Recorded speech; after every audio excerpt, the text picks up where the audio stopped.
Hello, today we have Dr. Joe Dispenza with us, and he's going to be talking to us. He's a scientist and author. He's talking to us about his new book, Becoming Supernatural, How Common People Are Doing the Uncommon. And so thank you very much for joining us, Joe. You're very welcome here today. So this is quite a bold and intriguing title for a book. Firstly, do you want to give us some explanation as to what you mean by becoming supernatural? Well, when I started measuring different people in the meditative state several years ago, 5 years ago, we were just looking to see if people would have changes in brain states as a result of, say, a healing or some type of shift in their personal internal states. But in the last 3 years, we started capturing measurements in the brain and the heart, in gene expression and protein regulation and neurotransmitters and general energy, in telomeres that really are outside of convention. And I think when you start seeing measurements like that are outside of convention, it bridges on supernatural. It's not natural. So as a result of my research over the last 5 years, the last couple of years, we started capturing very specific objective changes that was happening in a person during a subjective experience. For example, if genes are being changed in 4 days, the genes that activate cells to diminish cancer production, to stimulate stem cells to go to damaged areas and repair tissues, to grow new neurons, to increase the ability for the body to handle oxidative stress, the very fabric of the cell, the microstructure tubules of the cell, repairing, those genes were signaled in one event in 4 days. It means that we're not doomed by our genes or hardwired to be a certain way for the rest of our lives, that we're marvels of adaptability and change. And it's not just happening in people that are trained as Buddhist monks or holy men or holy women, scholars, academics, nuns with 40 years of devotion. These are common people that some of them never even meditated in their life before, which makes it really exciting. So I just happen to capture some of those really abnormal and supernatural measurements, and they're correlated with specific healings that take place in one instant, breakthroughs in personal transformation, mystical experiences. And we're at the point now that we can actually predict when that experience is going to happen, and at the same time we can induce it, because we've studied it enough now to know what systems are in place to make it happen. And how did you decide on which measurements they were that you were going to take? I mean, because it seems quite comprehensive from what I've read in the book. And are there more that you can take? I mean... Well, look, I mean, it's so funny because, Clara, I fund the whole entire thing. I have a team of researchers and scientists. We don't have a lab that we work in. No. We run an event. We run what's called an advanced workshop, which is Wednesday, Thursday, Friday, Saturday, and Sunday. And for example, we may measure a person's brain when they come in to the event on Wednesday. And we get a baseline measurement. We have them have their brain on task. We have their brain during meditation. We have their brain just sitting there doing nothing. And then they go through 5 days of intense training. And then we remeasure their brain at the end, the pre and a post scan. And I want to know that the changes weren't just taking place in their mind. They're taking place in their brain. We've also measured people's brains during the meditative process in real time. I want to know if they're getting beyond their analytical mind. I want to know if they're getting beyond their identity. I want to know what systems begin to function more coherently in the brain or what systems don't. I want to know what words I say at certain times that will induce certain states in the brain. And so we've got a ton of information about how to teach it better. Yeah. But what we decided, we know that it takes a coherent brain or a clear intention, combined with an elevated emotion, which is usually a heart-centered emotion, that really begins to have an effect on matter. So why not measure coherent hearts and teach people how to sustain those states, not just for 2 minutes or 5 minutes, but to regulate internal states independent of the conditions in their external environment, and tell them you're doing it, or actually you're not doing it, because feedback lets us know if we're doing it or not. So our students have gotten really good in creating brain coherence. And coherence is like if you're in a room of 1,000 people and everybody's clapping and applauding at one time, that's incoherence. But when you have every fifth person clapping at the same time in rhythm, that's normal coherence. When you have a brain that's in a super high level of orderliness and coherence, everybody's clapping at the same time, and that kind of high degree of energy that's created also means the brain is communicating as a symphony, very highly organized and integrated, and different parts are working in a more holistic state. And when your brain functions more holistically, you feel more whole. You feel less separate, less lack, less fear, less anxiety. So we've done that, and then correlating with that, we know that stress hormones elevate when we react to conditions in our life, and it suppresses our immune system. So why not see if we can do the reverse? Let's see if we can have a person, while they're feeling an elevated state and creating heart coherence, and we're measuring it, if their immune system response goes up and their cortisol levels go down. It takes a gene to turn down, to reduce cortisol levels, and a gene to turn up to make the proper immune function and immune proteins. And we've proven that that's possible. So then if that occurs, then what genes actually would be regulated during a 4-day workshop? So we measured 7,500 gene regulations. If people say the energy in the room seems amazing, let's measure the energy in the room. Yes, I was going to come on to that. I found that fascinating. And we're not just saying, oh, wow, the energy is great in the room, you could feel it. We're saying, no, the energy in the room is actually higher today than it was yesterday. So, and that's available energy for healing. That's available energy for a mystical experience. And if you have 750 or 1,500 people in a room, and they're all trained on how to raise their energy, when they begin to create coherent energetic fields, and their field intersects with another person's field, when they interfere, it's going to create a bigger wave. The bigger the wave, the higher the amplitude. The higher the amplitude, the higher the energy. So we see the energy in the room go up. We see the energy around people's bodies go up as well. So we're just really, now we're looking to see if we can reverse aging with telomere expression. And we have a control group that we're studying, and it's exciting because if we're seeing the genes that suppress cancer and the genes that activate stem cells and the genes that reduce oxidative stress, then there must be some function of telomere expression. And telomeres are like little shoestrings on the end of DNA that begins to shorten as the cell divides. So you can tell a person's biological age from it. And so it's just been a progression of us just pulling a string going, okay, what's next? What's next? What's next? To the next. We just ask the question. Yeah. And this control group that you work with, these are just ordinary people. These are not handpicked people because they're great, they're master meditators or they've been following a spiritual path for 20 years. Are they just picked at random? Are they? Yeah, so most of our studies are randomized control studies. In other words, there's a randomized formula where we just randomly pick different people and say, okay, you're going to be in the telomere test, you were picked, and you're picked because you're also picked to do a brain scan. So we can correlate brain changes, for example, with telomere expression, or they're wearing heart rate monitors for 24 hours or 48 hours, and we can see and regulate what's happening with them as well. So it's just gathering more data to be able to build a more complete model. So we don't specifically ask people to divide people into any categories.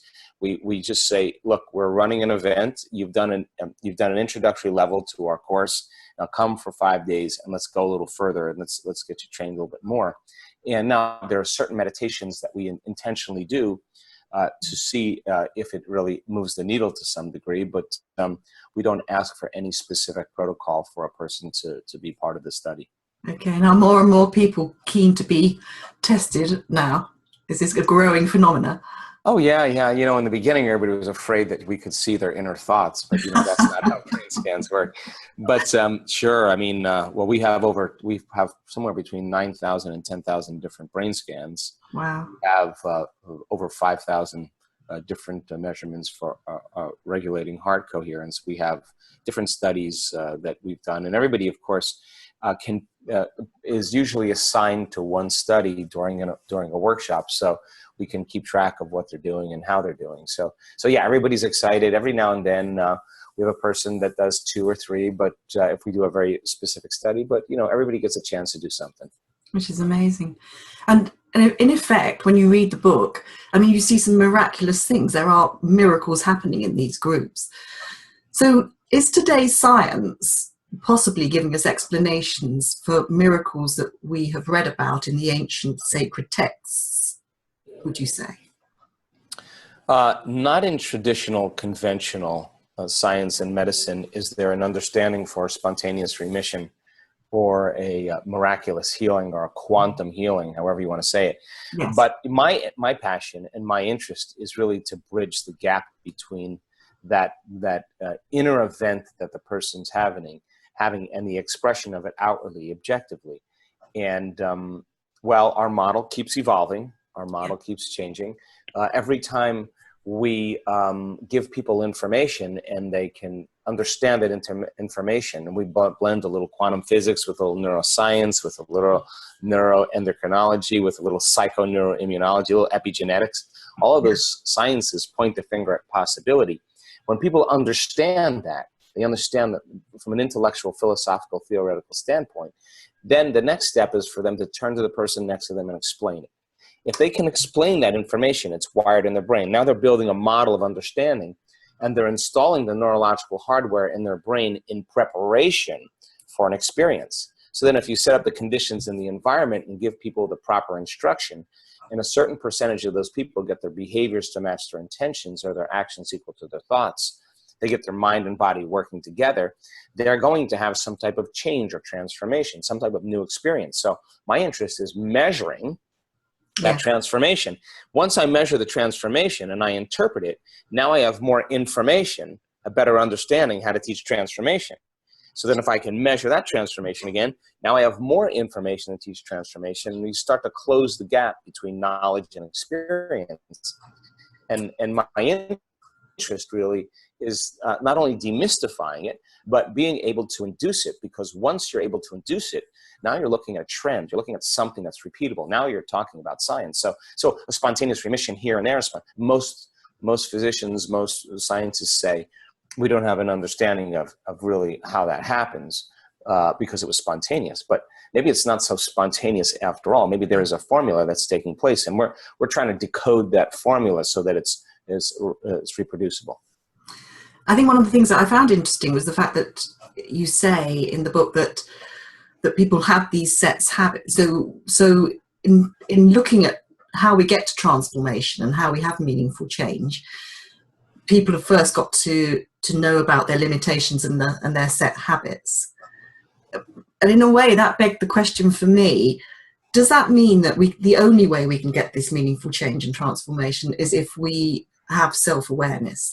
Is it not possible that somebody externally, a practitioner, a therapist, can help us with those things or point those things out to us? Oh, I think that two things. The first thing is that the contemporary model of change usually has to do with crisis or trauma or disease or diagnosis or loss or betrayal. You know, you have to be awakened to some level, and you have to no longer feel like yourself to finally see yourself. So 95% of who we are by the time we're 35 years old are just a set of memorized behaviors, unconscious habits, emotional reactions, beliefs, perceptions, attitudes that have been hardwired and function like a subconscious computer program. So think about it. You think 60 to 70,000 thoughts in one day. 90% of those thoughts are the same thoughts as the day before. Same thoughts lead to the same choices. Same choices lead to the same behaviors. Same behaviors create the same experiences. Same experiences produce the same emotions. Same emotions influence our same thoughts, and our biology, our neurocircuitry, our neurochemistry, our hormones, and even our genes stay the same. So it makes sense then, if nerve cells that fire together wire together, and you keep reproducing all of those steps, you're going to hardwire your brain into a very finite signature. Yes. That box in the brain, that becomes our identity. That becomes our program by the time we're 35 years old. So 95%, the habit is an unconscious, automatic set of thoughts, behaviors, and emotions that's acquired through repetition. Then in order for us to change, we have to become conscious of our unconscious thoughts. We've got to start thinking about what we've been thinking about and change it. Become aware of our automatic habits and behaviors. Look at our emotions that keep us connected to the past. And the act of observing them means we're no longer the program. Now we're the consciousness observing the program, and that's how we begin to objectify our subjective self. We're pulling out of the program. In other words, who's doing the observing of your thoughts? That's who we really are when we're not in the program. So then a person may say, I want wealth, I want health, I want freedom, I want a new relationship. They can say that with their 5% of their conscious mind. That's great. But they've been hooked into unworthiness. They have been addicted to anger and fear. They have been habituated into complaining and blaming and making excuses and feeling sorry for themselves. And that's not even a conscious process. That's an unconscious process. So then they have to say, okay, if my personality creates my personal reality, and my personality is made up of how I think, how I act, and how I feel, then me as a present personality has created my present personal reality. So if I want to change my personal reality in my life, I got to change my personality, which means I got to start becoming conscious of my thoughts, behaviors, and emotions, and become so conscious of them that I'll never go unconscious again. And that's what the word meditation means. It means to become familiar with. So as you become familiar with that, and you're sitting down with your eyes closed, and you're not seeing anything or hearing anything or moving around and experiencing or tasting or feeling or smelling, now your inner world starts becoming more real than your outer world, and now you're lighting a match in a dark place. And all of a sudden you start seeing all these programs running, and you're thinking, oh my God, now it makes sense why I'm struggling here. Because so many people are distracted by their environment that they never pause long enough to say, let me check in with myself. So my message is, why wait? Why wait for crisis or trauma to change? You can learn and change in a state of pain and suffering, or you can learn and change in a state of joy and inspiration. So a therapist, to answer your question, can certainly help a person become conscious of that. A therapist can certainly give a person the tools to begin to acclimate and to adapt to their environment. But it's still up to the person to be motivated with a certain amount of will to really stay conscious and really put their attention on their future and a new life than their attention on their past. And that is one of the great things about the book, because there is such a lot of theory in there where you explain, because of all the research that has been done and all those measurements and things, but it's also terribly practical, isn't it? And you've put a lot of practical stuff in there, which is great. There's lots of tools to help people to, once they become more aware, to keep on that path. And meditation actually is one of the principal ones in the book, and in fact there's 4 different types of meditation, I think, in the book, isn't there? So why specifically is meditation so powerful a tool for us? Well, I could talk for 2 hours about it, but the short version is, look, briefly. Look, when we live by the hormones of stress, and that's 70% of the time for most people, the chemicals of stress put us in survival. And in survival, you put all of your attention on your body. Yes. When you're out of balance and you're in survival, you put all of your attention on your environment. And what is your environment made of? People, objects, things, places, and time. And when you're putting your attention on time, when you're in survival, you're trying to forecast the future based on the past and predict a known so you feel safe. So the body, the environment, is time, as well all our attention is. Well, our research shows that when you take your attention off your body, you become nobody. You take your attention off the people in your life, you become no one. You take your attention off your cell phone and your computer and the things you own, you're nothing. You take your attention off the place you need to go, you're nowhere. If you take your attention off time, you're in no time. That's the moment you begin to become pure consciousness, and that's what meditation is about, getting beyond yourself. And so what separates the conscious mind from the subconscious mind is the analytical mind. And so when you're meditating and you slow your brain waves down, you're actually moving out of the conscious mind into the operating system where those unwanted habits and behaviors exist. And now you can begin to reprogram them right in the operating system. If you're doing it with your eyes open, you're typically distracted. So if you close your eyes and you disconnect from the environment, right, you play soft music in the background, you're not connected to your environment. You're not getting up and eating anything or smelling anything or tasting anything or experiencing anything, so you're not feeling. So then you're not thinking about your schedule or what happened yesterday. You're in the present moment. The transcendent moment of getting beyond your body, your environment, and time causes you now to begin to have your inner world to become more real than your outer world. And if you're going to heal your body by thought alone, if you're going to create some new experience in your life by thought alone, if you're going to change your identity by thought alone, if you're going to create some new future by thought alone, then you got to become thought alone. And you got to really, really sit with that. And we now know that we know how to induce that state. We now know how to teach people how to regulate that state. And we now know how to teach people how to sustain that state. So our students are getting very good at slipping into that state in a very short amount of time. Right. And this probably sounds like a very daft question to ask a scientist, or at least a dangerous one to ask a scientist. But one of your great gifts in the book to me is the fact that you do make a real good job of demystifying the mystical. But on the other hand, is it a double-edged sword? Because people have been meditating for many centuries. And is there a danger if we take the magic out of the mystical at all? Do you ever think? Or is it better that we have modern knowledge and so that people can learn to use these tools? Well, I'm going to answer it on two levels. I think that there are certain dormant systems in the brain and body that are in place, that are latent, that haven't been activated. For example, when certain systems are turned on in the brain, we know a person is going to have a transcendental or mystical experience. We know that we can induce that to a certain degree, but when the person has that mystical moment, it's never going to be a known. Known is not mystical, it's mundane. The unknown becomes very passionate and very mystical.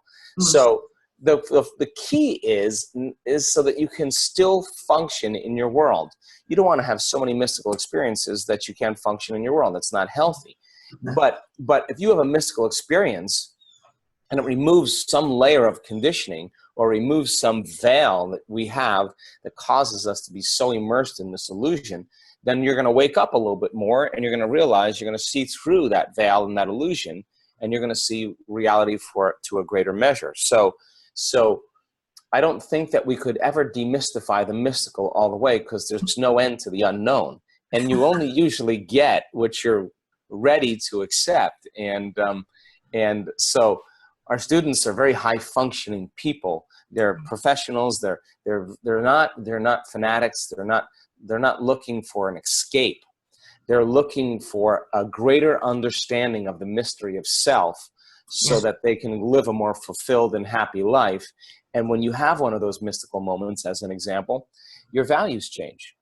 Of course. You're less seduced by your outer world. You see the hidden meaning behind all things, and you have an interaction with something that's so powerful within you that it captures all your attention. And when the inner experience becomes more real than any past external experience, any betrayal or trauma, experience enriches the brain. Experience produces a new emotion. And now you're literally washing your past away, and a person can have an instantaneous healing or change in their identity or their life in 1 second. It is quite phenomenal. I mean, you put quite a lot of testimonials in the book as well, which are very inspirational.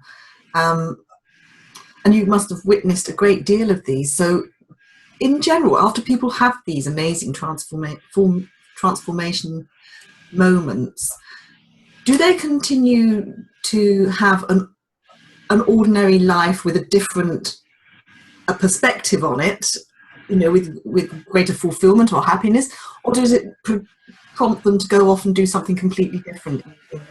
I mean, I know you can't generalize, but what do you see generally? The answer is yes, yes, and yes. I mean, a person, well, we have people that are physicians or psychologists or psychotherapists that have a very profound experience, and they realize that they're living an unfulfilled life, and they make some profound changes that bring them more joy and more fulfillment, which is really based on helping other people to a greater degree and telling them a little bit more about the truth instead of staying within certain boxes. Other people, they have a very, very profound change in themselves, and they realize that they've been disconnected from the very life that they're choosing, and they immerse themselves more in their life. We've done psychological evaluations where the post-traumatic stress disorder has gone down significantly. Levels of happiness have gone up. Physiological functions have improved.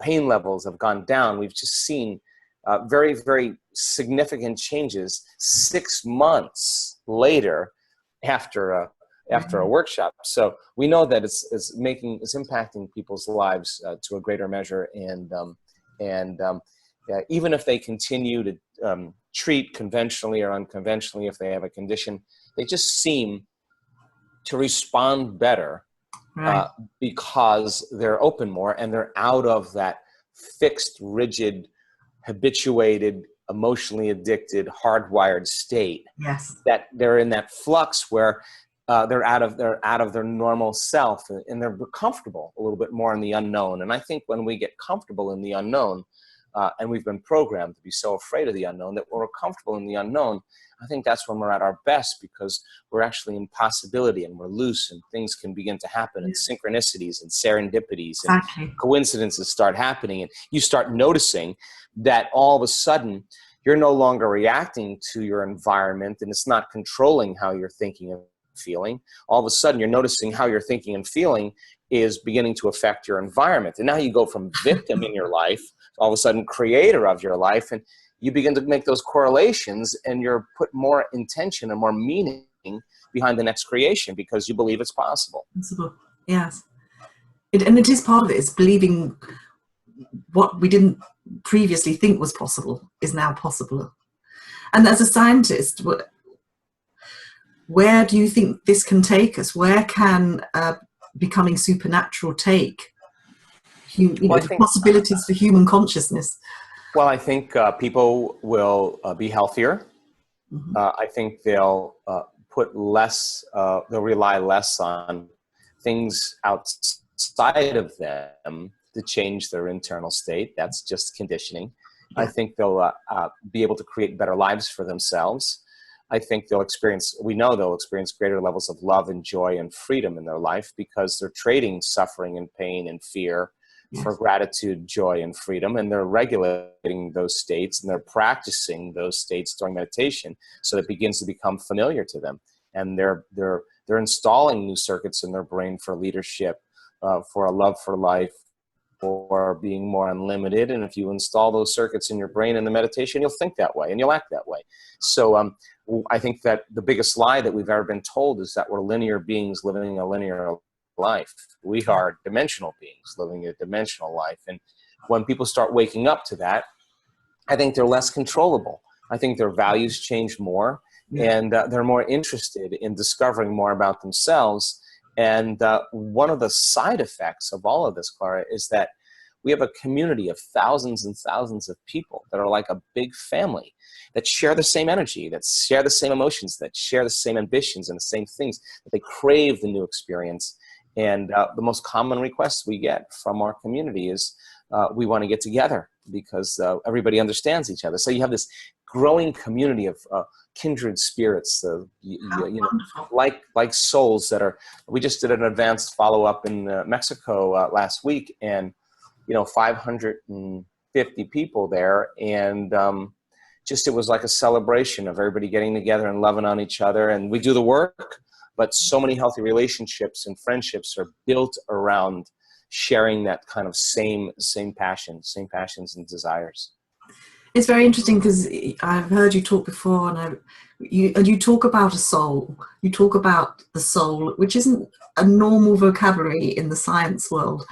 So you really are bridging the two. But how do your scientific colleagues respond to this? Well, it depends if we're standing in front of an audience or having a glass of wine. Hey, look, I mean, to me, the soul is just a spiritual brain. I mean, that's what it is. It's what we take with us when we leave singularity, the unified field, and we venture down into density. And what connects us back to that unified field, that singularity, that oneness point, is our soul. And our soul is recording all of the experiences that we have. It's the book. And when we make our way back, and the wisdom that we gain along the way, we actually contribute back to the mind of God. We contribute back to the quantum field, the field of information. And that then it means that God gets to know itself a little bit better. Very good. And I suspect this contributing, it seems to come through your text, through your words, that it's doing something for others that's very important. So is that what motivates you to continue with your research and your writing, or what, or is there something else that motivates you? No, I mean, really, I'm a mission-driven person. I mean, I was just in a meeting earlier this morning, and the person said, God, I've never seen a person's schedule like your schedule. I mean, I have at least 15 more cities to go to before Christmas. Goodness me. And I'm mission driven. And the reason I'm mission driven is because we're seeing changes in people's lives. We have evidence that it's possible, and the surf is up. I mean, you can't not ride a wave when this is happening. And I think the greatest feeling for me, the greatest moment for me, is being a part of or witnessing transformation. When you see a person who's been diagnosed with leukemia or Hashimoto's syndrome or rheumatoid arthritis or MS or cancer, and they've done the work, and they're standing in front of an audience of people saying, I did the work, it took me 2 years, but I'm cancer free, or I don't have MS anymore, I have no symptoms, or all my pain is gone. That's the living example of truth, and it speaks to people's potential. And they don't look like a movie star. They don't all slim and buffed, and they're all not white, and they're all not men. And there's this kind of immersion of a mixing of cultures and races and people that we've been conditioned into belief or separate from. And I'm a mission-driven person, and as I told my oldest son the other day, I'll never get tired of this, because one person actually is evidence that it's possible for all of us. And just like the 4-minute mile, we have a breakthrough that's happening in the last 2 years. And that breakthrough in consciousness is in the field. And it's easier for other people to tap into it now. Yeah. And people are experiencing less separation from the divine aspect of themselves. And they're able to execute greater results in shorter amounts of time, because the separation between 2 points of consciousness creates time. So as you get closer to the consciousness of that unified field, the less separation between 2 points of consciousness means there's less time. So things start showing up in a person's life a lot faster. And gosh darn it, that momentum is starting to take place. And I can't take my finger off the pulse at this point, because it's too exciting. I'm sure it must be, to be so involved in it. And it has such wide ramifications. It has global potential, doesn't it? Because this is not specifically for one nation or one group of people. This can be adopted by anyone, would you say? I would say. I mean, I've seen, you can't tell me you're too old to do this work. You can't tell me you're too sick to do this work. You can't tell me you're too out of shape to do this work. You can't tell me you're too poor to do this work. You can't tell me you're too tired to do this work. I have seen transformation in every race, every skin color, every sexual preference, every diet, every food, every age. It doesn't matter. I mean, nobody is so special to be excluded from this phenomenon, and that's what makes it great. What a great explanation. Well, Dr. Joe, thank you so much for taking the time to talk to me about the new book. We're very lucky to have a sneaky preview of it ourselves. I've really enjoyed it, and I know that our readers will too.